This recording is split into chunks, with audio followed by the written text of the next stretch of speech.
안녕하세요. 오늘 저희가 파헤쳐볼 자료는 롤프 도벨리의 스마트한 선택들에서 가져왔는데요. 이게 더 나은 결정을 내리는 법에 대해서 아주 흥미로운 시각을 제시하고 있어요. 혹시 그 미켈란젤로의 다비드상 이야기 아세요? 교황이 물었대요. 아니 대체 어떻게 이렇게 완벽한 작품을 만들었냐.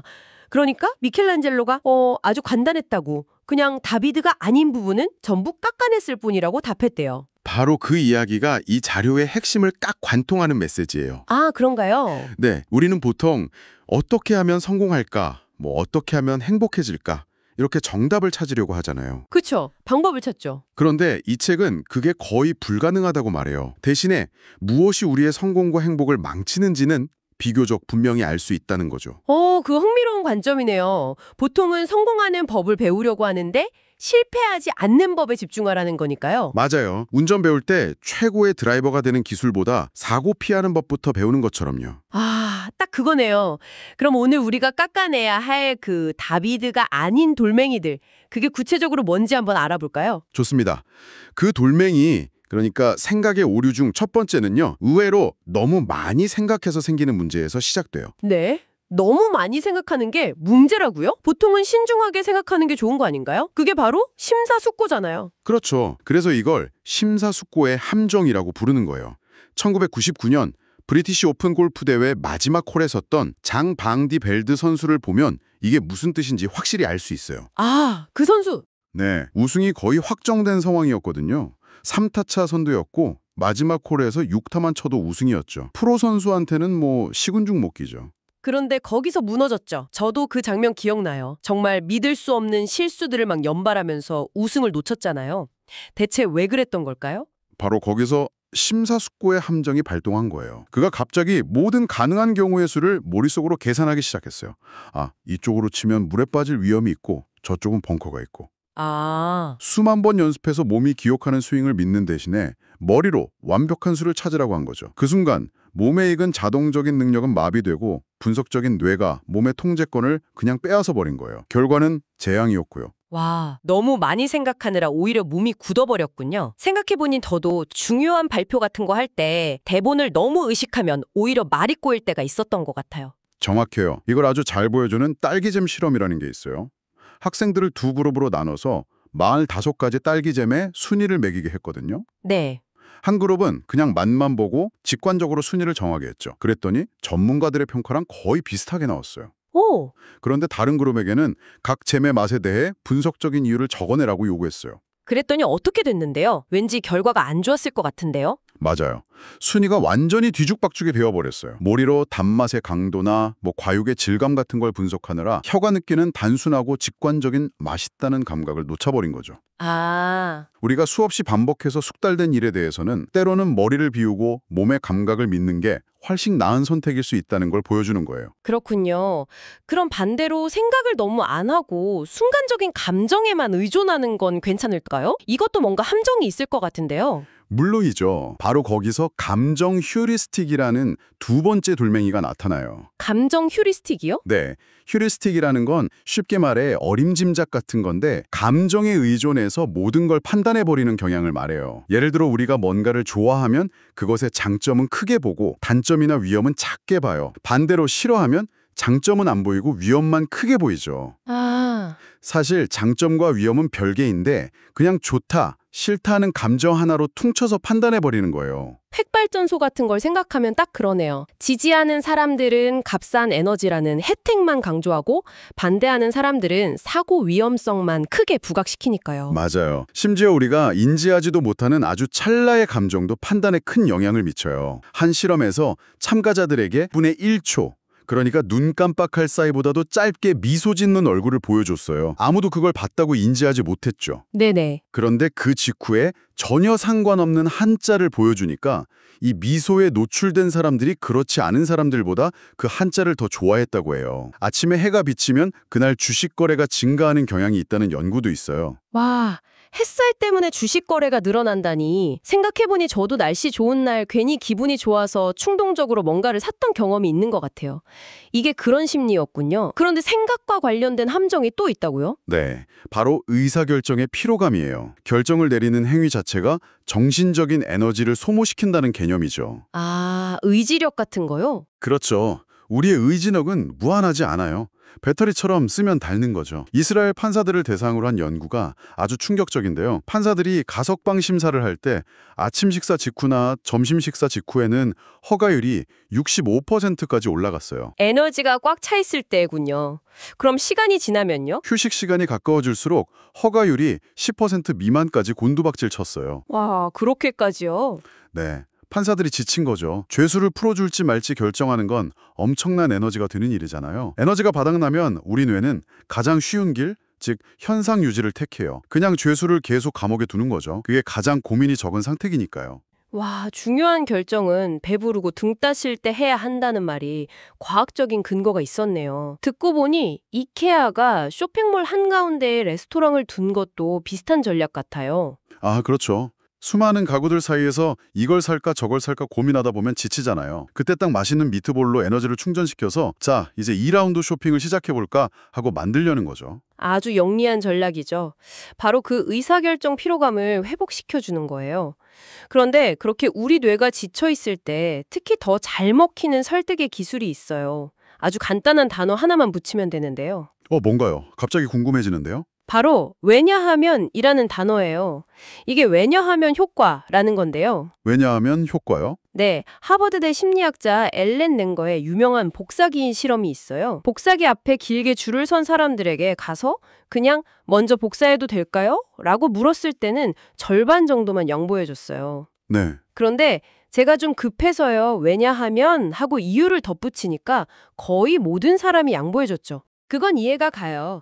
급하다는 타당한 이유가 있으니까요. 그렇죠. 그런데 진짜 재밌는 건 그 다음이에요. 이번에는 몇 장만 복사하면 되거든요. 왜냐하면 이라는 사실상 아무 의미 없는 이유를 댔어요. 네, 그건 이유가 아니잖아요. 맞아요. 복사하러 온 사람이 복사하겠다는 건 당연한 소리잖아요.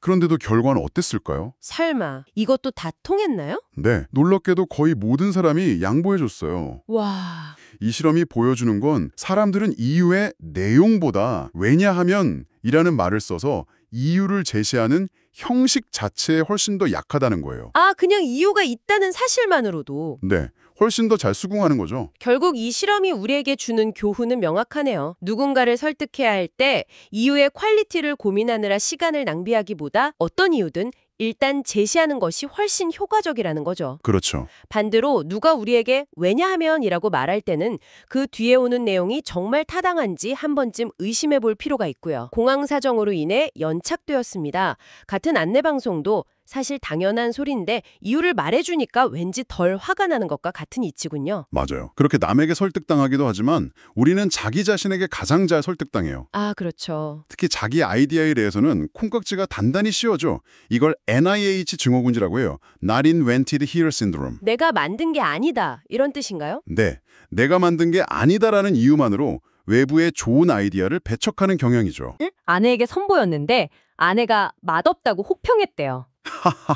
그런데 2주 뒤에 아내가 똑같은 소스를 내오면서 이거 프랑스 최고 요리사 레시피야 라고 속인 거죠. 그러니까 저자가 뭐라고 했는지 아세요? 와, 역시 최고 요리사는 다르네 하면서 극찬을 했다는 거예요. 자기가 만든 건 줄도 모르고요. 정말 그렇죠. 이게 개인 차원에서 웃고 넘길 일이면 좋겠지만 기업이나 사회로 확대되면 문제가 심각해져요. 맞아요. 많은 기업들이 객관적으로 훨씬 뛰어난 외부 기술이나 해결책이 있는데도 우리가 직접 개발한 게 최고야 라는 자부심 때문에 그걸 무시하다가 시장에서 도태되곤 하죠. 자기 아이디어와 사랑에 빠져서 객관성을 잃어버리는 거예요. 그러고 보면 우리 뇌는 외부의 설득에도 약하고 자기 생각의 함정에도 빠지고 참 바쁘네요. 그런데 여기서 한술 더 떠서 아예 존재하지도 않는 걸 만들어내서 믿기도 한다면서요? 네.